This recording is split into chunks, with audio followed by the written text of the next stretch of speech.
안녕하세요. 터피니언입니다. 지난번 다녀온 온집 레스토랑은 저희 부부에게 꽤 신선한 충격을 준 곳이었습니다. 미슐랭에서는 원스타라는 다소 담백한 평가를 받고 있지만 아시아 50 베스트 레스토랑에서는 무려 10위. 이 간극에서 오는 궁금증과 흥미로움 때문에 여름에 방문했다가 생각보다 훨씬 만족스러워서 가을에 재방문을 했었습니다. 그리고 여기 또 다른 레스토랑 하나, 역시 미슐랭 원스타에 머물고 있지만 아시아 50 베스트 레스토랑에서는 서울의 여러 투스타 레스토랑보다도 높은 23위. 퍼포먼스보다는 맛이나 서비스, 분위기 등의 지표를 조금 더 선호하는 편이라서 평소 같았으면 흘려보냈을 텐데 온지음 이후로 제 기준이 조금 달라진 걸까요? 그래서 이번엔 아시아 50 베스트 랭킹을 믿어보기로 했습니다. 그렇게 찾아간 곳이 바로 세븐스토어. 이곳을 방문한 뒤 남은 여운이 생각보다 길게 이어져서 오늘은 그 시간을 천천히 되짚으며 제 경험을 조금 더 깊고 섬세하게 풀어보고자 합니다. 레스토랑이 자리한 리우 빌딩은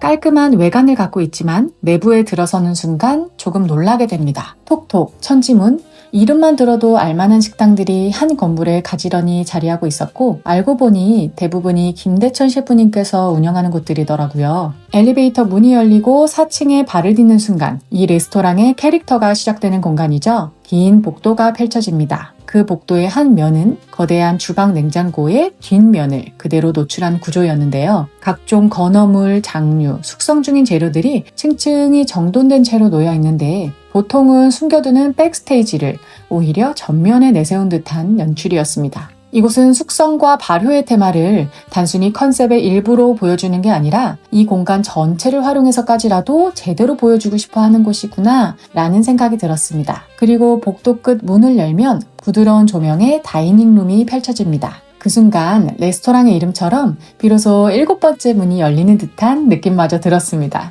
첫 번째 요리는 잣이 들어간 죽입니다. 하지만 우리가 흔히 아는 죽과는 다르게 밥알의 식감이 살아있으면서도 은근한 쫀득함이 있어서 리조또에 가까운 인상을 받았습니다. 온도는 딱 알맞게 따뜻한 정도여서 본격적인 코스에 앞서 속을 편안히 다독여주는 역할을 했죠. 특히 이런 온도 덕분에 한국 잣 특유의 향이 더 잘 살아난 점도 굉장히 인상적이었습니다. 서양식 코스의 아뮤즈부시에 해당하는 한입거리들이 나오기 시작하면서 이곳의 퍼포먼스적인 연출이 본격적으로 펼쳐졌습니다. 음식을 내어주시기 직전 접시와 트레이 사이에 액체 질소 같은 것을 넣으셨는지 미세한 흰 안개가 제가 앉은 테이블 위를 가득 채우는데요. 이 안개가 이끼색 마른 풀과 장식으로 놓인 작은 돌 사이사이로 스며드는 모습이 마치 해무가 스친 바위섬처럼 몽환적이다라는 느낌을 받았고 서버님께서 바로 이어서 소개해주신 높은 산의 운무와 바다의 해무를 느낄 수 있게 준비하신 것이라는 설명과도 잘 어울렸습니다. 이런 운치 있는 퍼포먼스에 이어 올려진 단새우 타틀렛과 낙지 김부각 둘 다 바다에서 온 재료라서 그런지 플레이팅의 자연 이미지와 자연스레 이어졌습니다. 상태가 정말 좋았던 단새우는 특유의 달콤하고 녹진한 맛과 고급스러운 풍미가 인상적이었고 낙지를 올린 김부각은 바삭함과 감칠맛이 절묘하게 잘 어우러졌습니다. 한입 크기 안에 복합적인 식감과 풍미가 꽉 들어찬 균형 잡힌 한입들이었습니다. 이어서 등장한 세 번째 요리로는 누룩과 쌀을 사용한 빵과 참기름, 들기름, 그리고 매실청을 섞은 것이 곁들여져 나왔습니다. 스타우브에 담겨져 나온 따뜻한 빵은 겉으로만 봐서는 일반 서양식 빵처럼 보였지만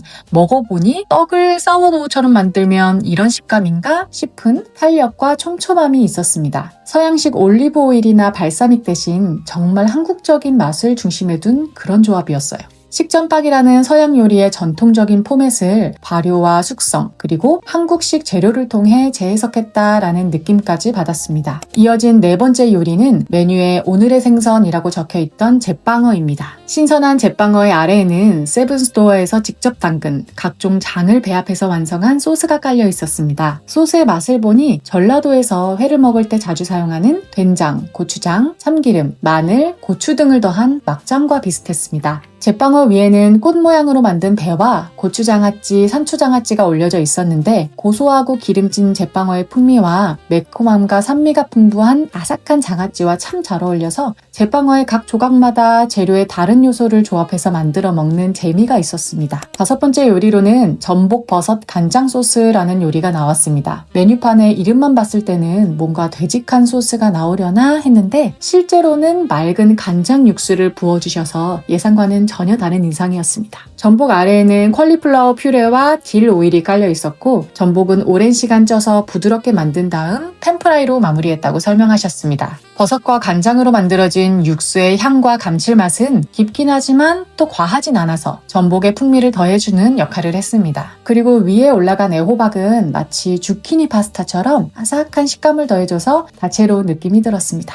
앞선 요리들이 양식의 형태를 한 한식이었다면 이 요리는 한식의 재료를 사용한 양식 같은 느낌이어서 메뉴가 진행되면서 한식의 요소들이 조금씩 변주되는 듯한 그런 흐름이 참 재밌었고 친숙하면서도 스펙트럼이 굉장히 넓은 것 같다라는 기분 좋은 알쏭달쏭함이 느껴지는 그런 요리였습니다. 6번째는 메인 요리라고 볼 수 있었는데요. 바로 떡갈비와 우럭구이입니다. 저는 툭불한으로 만든 떡갈비를 선택했는데 떡갈비가 이렇게까지 우아하고 다채롭구나 라는 인상을 받았습니다. 개인적으로 저에게 떡갈비는 몇 입 먹다 보면 좀 달고 느끼해서 사실 맛보다는 고기의 양념과 숯불이 만나서 나오는 그 향을 더 선호한다라고 표현을 하는데요. 이곳에서 경험한 떡갈비는 고기의 달고 짠맛, 향과 육즙, 대파 퓨레와 명이나물이 만드는 풍미가 참 훌륭했습니다. 특히 가니쉬로 나온 나물장아찌의 산미가 주는 맛의 균형이 상당히 좋아서 매입 질리지 않고 먹는 재미가 있었습니다. 남편이 주문한 메인 요리로는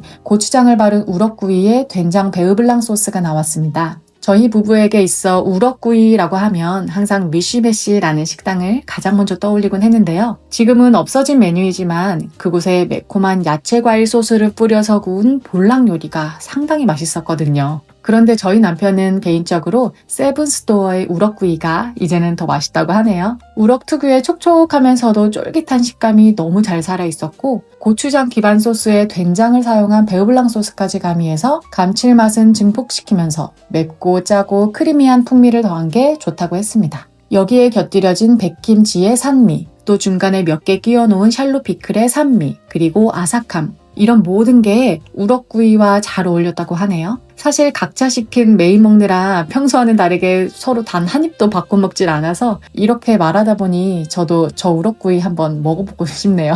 다음 요리로는 세븐스토어의 시그니처 요리 중 하나인 대천 김이 나왔습니다. 이름만 보고는 김대천 셰프님의 비밀 요리인가? 아니면 먹는 그 김인가? 여러 추측을 했지만 네, 정답은 먹는 김이었습니다. 사실 이 요리는 그 이름 자체로도 상당히 독특한데 대천 김이라는 게 세븐스토어의 김대천 셰프님을 의미함과 동시에 실제로 대천 지역의 김을 의미할 수도 있기 때문이죠. 잘 지어진 쌀밥, 무절임 몇 점, 그리고 캐비어. 아주 단순한 것 같은 조합이 내는 맛의 파괴력이 상당했는데요. 앞에서 정성스럽게 싸주시는 모습을 봐서 더 그렇게 느꼈는지는 몰라도 요소 하나하나가 단순하면서도 허투루 준비되지 않았다라는 인상을 받았습니다. 한국인이라면 한 번쯤은 만들어 먹어봤을 흰밥에 싸먹는 김이 파인다이닝 식당에서 셰프님의 이름이 걸린 시그니처 메뉴가 되었다는 서사만으로도 셰프님의 이 요리에 대한 열정과 부담감, 노력, 그리고 섬세함과 완벽성까지 고스란히 느껴져서 참 감사하다라는 생각이 들었습니다. 마지막 요리로는 열무국수가 나왔습니다. 이 열무국수는 제가 생각한 시원하고 새콤한 열무국수라기보다는 육수에서 평양냉면의 기운이 느껴지는 슴슴한 스타일이어서 제 예상과는 조금 달랐습니다. 기호에 따라 양념장을 넣어 먹도록 되어 있었는데 양념장을 모두 넣어도 매운맛이 강하지 않아서 취향에 따라 호불호가 나뉠 수 있을 것 같았습니다.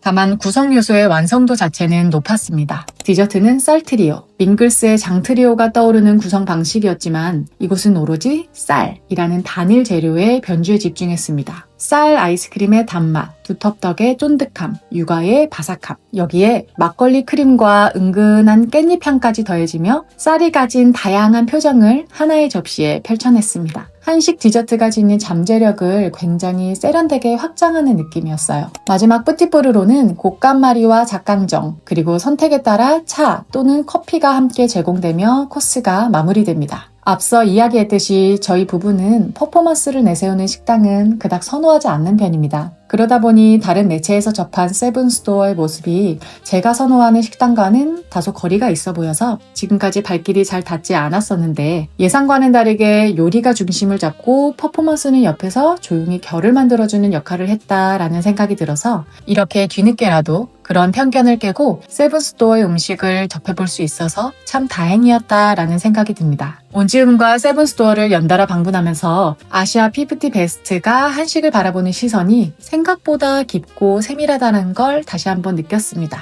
온지음은 어떻게 여기가 2스타가 아니고 1스타지 싶을 정도로 훌륭했고 세븐스토어 역시 1스타 이상의 완성도를 보여주었습니다. 아마도 한동안은 식당을 선택할 때 월즈 피프티 베스트의 평가를 꽤 믿게 될 것 같습니다. 영상 시청해주셔서 감사합니다. 저희 부부는 또 맛있는 이야기로 돌아오겠습니다.